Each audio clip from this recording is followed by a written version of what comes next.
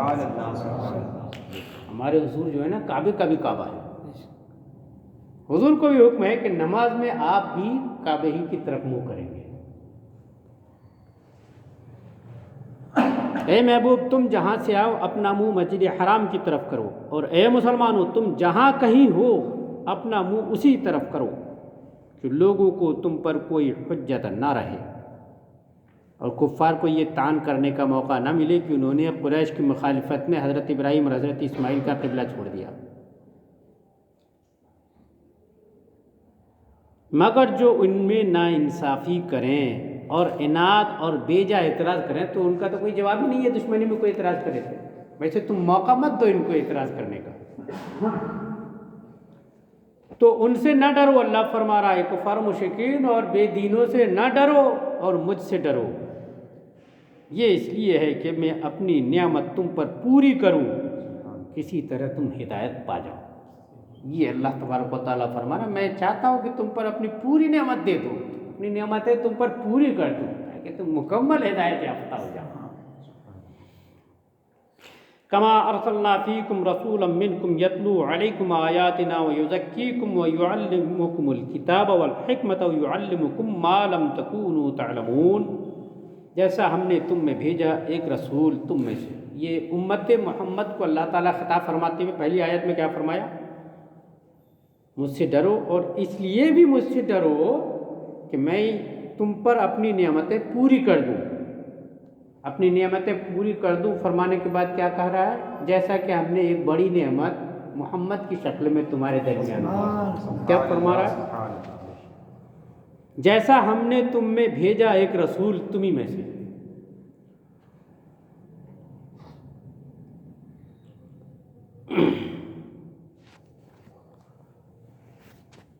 کہ تم پر ہماری آیتیں تلاوت فرماتا ہے اور تمہیں پاک کرتا ہے، شرک کفر اور گناہوں کی نجاست سے تمہیں پاک کرتا ہے، اور کتاب اور پختہ علم سکھاتا ہے۔ یہاں حکمت سے مراد علماء کرام نے مفسرین نے لکھا ہے فقہ، کتاب سکھاتا ہے اور فقہ سکھاتا ہے، اور تمہیں وہ تعلیم فرماتا ہے جس کا تمہیں علم نہ تھا۔ رسول اللہ صلی اللہ تعالیٰ علیہ وسلم سے پہلے دنیا میں بہت علم آئے، بہت سی کتابیں بھی آئیں، لوگوں نے اپنے اپنے طور پر بہت سارے علوم کی کھوج بھی کیا، لیکن علم کا مکمل دروازہ تب کھلا جب قرآن آیا، اور محمد رسول اللہ صلی اللہ تعالیٰ علیہ وسلم نے علم کے اسرار و رموز لوگوں کو سمجھائے، تب جا کر کے علم کا مکمل دروازہ کھلا۔ سمجھ گئے؟ علم کی روشنی سائنس تب وجود میں آیا جب سرکار تشریف لا لیے، ہے نا؟ اب کلمہ پڑھنے والے حضور کی امتی کہلانے والے اپنے آپ کو کہتے ہیں کہ حضور پڑھے لکھے نہیں ہیں، جس رسول نے کائنات کو علم سے مالا مال فرما دیا۔ سمجھ گئے؟ اس رسول کے بارے میں ایسے ہاں حضور کو اللہ نے نبی امی خود کہا ہے، لیکن نبی امی کا خالی یہی مطلب نہیں ہوتا۔ نبی امی مطلب کسی انسان سے نہیں پڑھے ہوئے نبی ہے، ورنہ تو اللہ خود فرماتا ہے الرحمن علم القرآن، رحمان نے قرآن سکھایا، جس کو اللہ سکھائے تو کسی بندے کی کیا مجال ہے؟ نبی امی کا ایک معنی اور ہے، نبی امی مطلب امت کا مالک نبی۔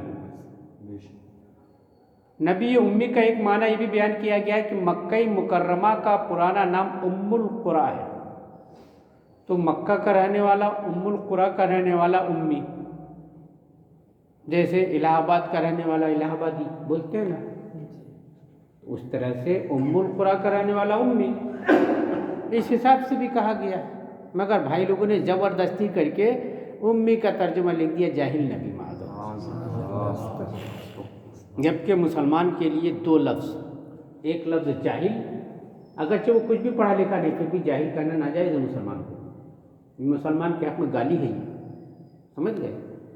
اور ایک لفظ ہے بدقسمت، بدبخت، یہ مسلمان کو کہنا جائز نہیں ہے۔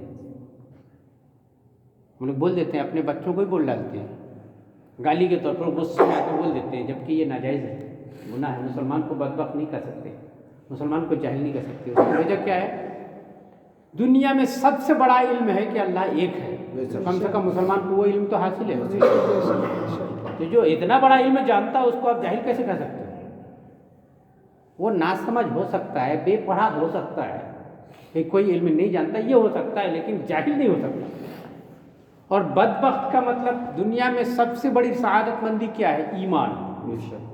جس کو قسمت سے ایمان حاصل ہے اس سے بڑی کون سی قسمت ہے جو اس سے چھوٹ گئی؟ اس کی وجہ سے اس کو بدبخت کہہ رہے ہو آپ. خوش نصیب تو وہ یوں ہی ہے کہ اس کو ایمان حاصل ہے نا. ہاں اگر کسی نے بدبختی سے ایمان گنوا دیا تب بدبخت کہہ سکتے ہیں. کہ مسلمان کے گھر میں کئی لوگ ایسے ہو گئے نا, مسلمان گھر میں پیدا ہوئے مگر ایمان گنوا ڈالے, وہ قیامت کی نشانی کا صدقہ ہے. سرکار نے فرمایا کہ وقت آئے گا کہ صبح کو آدمی مومن ہوگا, شام کو کافر ہو جائے گا, شام کو مومن ہوگا, صبح کو کافر ہو جائے گا. تو ایسے ہو رہے ہیں, تو جیسے ہو رہے ہیں وہ بدبخت ہو سکتے ہیں, لیکن جب تک انسان مسلمان ہے بدبخت نہیں ہو سکتا. ہاں وہ کم نصیب ضرور ہو سکتا ہے, کم نصیب ہو سکتا ہے, بدبخت نہیں ہو سکتا. ہاں بات جو کہنا چاہ رہا تھا وہ یہ ہے کہ جب عام مسلمان کو جاہل نہیں کہہ سکتے تو ان جاہلوں نے رسول اللہ کو جاہل نہیں کہا. یہ کتنے بڑے جاہل ہیں, اور پیچھے پڑ گئے کہ کسی نہ کسی طرح سے حضور کے علم کا انکار ہی کیا جائے. دلیلیں لا رہے ہیں اس میں, اور دلیلیں بھی اوٹ پٹانگ طرح کی دلیلیں. ان کی دلیلیں انہی کے اوپر چپکا دو تو ان کو برا لگ جاتا ہے. کوئی اگر کہے ہاں اگر بفرض زید اشرف علی تھانوی کو تھوڑا بہت غیب کا علم حاصل بھی ہے تو یہ بچوں, پاگلوں, جانوروں, چوپائیوں سے زیادہ تو نہیں. اگر کوئی یہ کہے تو تم کو کیسا لگے گا؟ ان سے پوچھو. یہ کہے گا ضرور برا لگے گا, اتنے بڑے مولانا کو. تو یہ خبیث اتنے بڑے مولانا کو برا لگتا ہے, یہی بات رسول اللہ کے بارے میں بری نہیں ہے. یہی بات تم رسول اللہ کی شان میں لکھ رہے ہو. بدتمیزی کی حد ہو گئی. جیسا ہم نے تم میں بھیجا ایک رسول تم میں سے کہ تم پر ہماری آیتیں تلاوت فرماتا ہے اور تمہیں پاک کرتا ہے اور کتاب اور پختہ علم سکھاتا ہے اور تمہیں وہ تعلیم فرماتا ہے جس کا تمہیں علم نہ تھا. فاذکرونی اذکرکم واشکروا لی ولا تکفرون. تم میری یاد کرو میں تمہاری یاد کروں گا.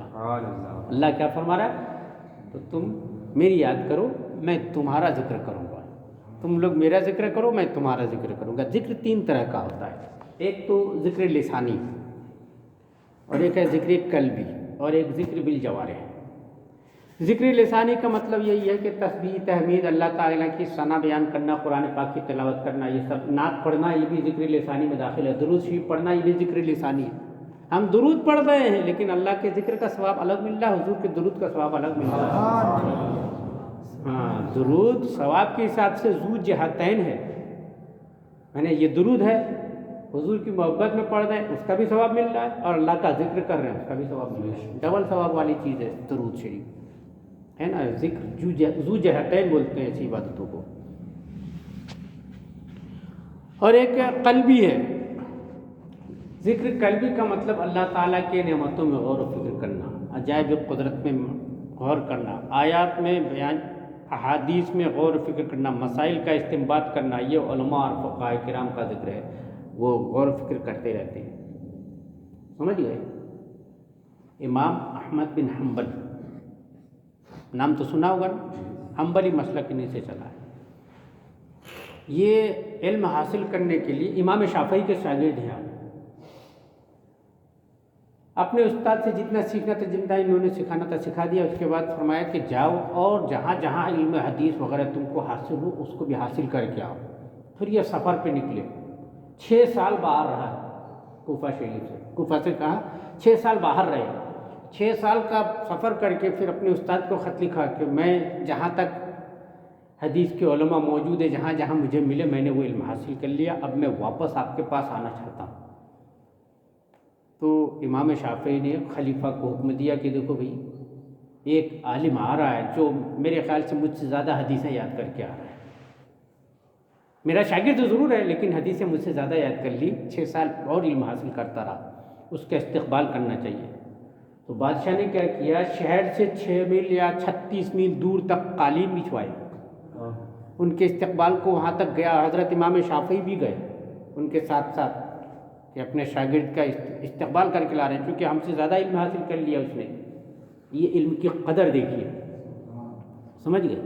وہاں تک گئے، استقبال کر کے ان کو لے آئے، اور یہاں آنے کے بعد پہلے بادشاہ کے دربار میں جیسا استقبال وغیرہ ہوا، اب شام ہوئی، نماز مغرب کے بعد لوگ اپنے گھروں کو جاتے ہیں، تو امام شافعی نے پوچھا کہ اب کہاں ٹھہریں گے آپ؟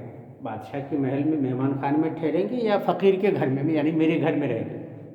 تو انہوں نے عرض کیا حضور بہت دن سے آپ کے دربار سے دور ہوں، بادشاہ کے محل تو بہت ملتے ہیں، استاد کا گھر نہیں ملتا، میں آج آپ کے گھر رہوں گا۔ ٹھیک ہے، اپنے گھر لے آئے۔ اب اپنے گھر لے آئے تو شام کا کھانا یہاں کھا، عشاء کی نماز پڑھے، اب ان کو اپنے کمرے میں بستر وغیرہ لگا دیے، تو امام شافعی کی بیٹیوں نے لوٹے میں پانی وغیرہ لا کے ان کا رکھ دیا کہ رات میں تہجد پڑھنے اٹھیں گے تو وضو کرنے کی ضرورت پڑے گی، وضو کریں گے، اس کے لیے پانی لا کے رکھ دیا۔ اب امام شافعی تو سو گئے، فجر کی اذان ہوئی، اٹھے اور چلے، امام احمد بن حنبل بھی اٹھے اور چلے فجر کی نماز پڑھے، سمجھ گئے؟ بڑے عجیب عجیب واقعات ہوئے ہیں ان کے ساتھ۔ جب گئے نماز پڑھنے، نماز پڑھ کے آئے تو ان کی بیٹی ہے جو بستر اور برتن وغیرہ اٹھانے ہیں، تو دیکھا یہ پانی تو ویسے کا ویسا ہی رکھا ہے، کیا علم حاصل کر کے آئے، تہجد بھی نہیں پڑھے، اتنے بڑے امام، بادشاہ استقبال کے لیے جا رہا ہے ان کے، یہ تو تہجد بھی نہیں پڑھے، سمجھ گئے؟ تو امام شافعی کو ان کی بیٹیوں نے شکایت کیا کہ آپ کے شاگرد تو عجیب نکلے، یہ تو تہجد بھی نہیں پڑھتے، اتنے بڑے عالم ہیں، آپ استقبال کے لیے نکل پڑے، بادشاہ کو پورے محل کے ساتھ نکال دیا، یہ تو تہجد بھی نہیں پڑھتے بھائی۔ اچھا بولے ان سے پوچھ لیتے ہیں نا، غم کاہے کر رہی ہو؟ اب بٹھائے ان کو، بولے احمد تمہارے اوپر کچھ اعتراض ہے؟ عرض کیا جی حضور فرمائیے کیا اعتراض ہے؟ کہا کہ مجھے اعتراض نہیں ہے، میرے بچیوں نے پوچھا ہے کہ رات کو آپ کے لیے وضو کا پانی رکھا تھا، تہجد میں اٹھیں گے تو وضو کریں گے، آپ نے وضو ہی نہیں کیا، تہجد کیسے پڑھی؟ دیکھیے امام شافعی کیا پوچھ رہے ہیں، تہجد نہیں پڑھا یہ نہیں پوچھ رہے ہیں، وضو نہیں کیا تو تہجد کیسے پڑھی، سمجھ گئے؟ اور ہم لوگ وضو کرنے جاتے ہیں تو لوگ کہتے ہیں نماز چھوڑ کے وقت گئے، امام شافعی پوچھ رہے ہیں وضو نہیں کیا تو تہجد کیسے پڑھی؟ تو آپ مسکرائے اور فرمایا حضور میں سویا ہی نہیں، میرا وضو ہی نہیں ٹوٹا، میں نے تو عشاء کے وضو سے فجر کی نماز پڑھی ہے، تو تہجد کے لیے ایکسٹرا وضو کر کے پانی کا خرچ کیوں کرتا؟ تب ان کی بیٹیوں کو سمجھ میں آیا کہ ارے باپ رے یہ تو سوئی ہی نہیں تو وضو کہاں ٹوٹے گا؟ پھر پوچھا کہ پھر رات بھر آپ کیا کرتے رہے؟ بولے حضور بستر میں لیٹا لیٹا قرآن پاک میں غور و فکر کرتا رہا، رات بھر میں الحمدللہ آپ کے سائے کی برکت سے 1000 مسئلے حل کر لیا میں نے۔ کتنے؟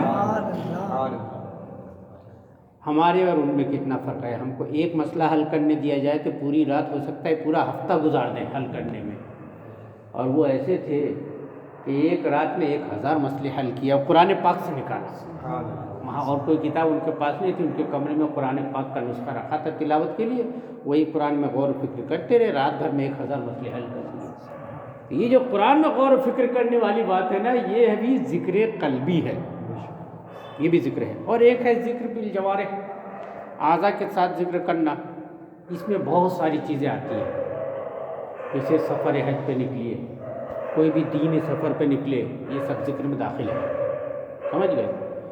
علم دین طلب کرنے کے لیے سفر پہ نکلے، وہ ذکر میں داخل ہے، ذکر بالجوارح بولتے ہیں اس کو، سمجھ گئے؟ غریب مسلمانوں کی مدد کے لیے نکلے، جہاد کے راستے پہ نکلے، کئی مسلمانوں کو کسی طرح کے تعلیمات پہنچانے ہیں اس کے لیے نکلے، جتنے نیک مقاصد جو اسلام کے کام آئے اس کے لیے نکلنے میں، سفر میں جتنا بھی آدمی حرکت کرتا ہے وہ سب ذکر میں داخل ہے، اس کو ذکر بالجوارح بولتے ہیں۔ اللہ فرماتا ہے تم میرا ذکر کرو میں تمہارا چرچا کروں گا، میرا حق مانو میری ناشکری نہ کرو، ہے نا؟ پھر خواجہ صاحب کی یاد آتی ہے، میں نے خواجہ فضیل بن نیاز رحمۃ اللہ تعالیٰ علیہ کو پڑھا، کیونکہ ہم خاندانی طور پر چشتیہ گھرانہ ہے اپنا، تو اپنے خاندان کا وہی چلتا رہا تھا، وہی پڑھتے رہتے تھے بچپن سے، فضیل بن ایاض رحمۃ اللہ تعالیٰ علیہ نے ایک موقع پہ فرما دیا مجھے پتہ ہے اللہ مجھے کب یاد کرتا ہے۔ ارے بولے آپ کو کیسے پتہ چلتا ہے اللہ آپ کو کب یاد کرتا ہے؟ سمجھ گئے؟ آپ کسی کوئی پوچھ لیے کہ آپ کو اللہ یاد کرتا ہے نہیں کرتا ہے، ہم آپ کا جواب کیا ہوگا؟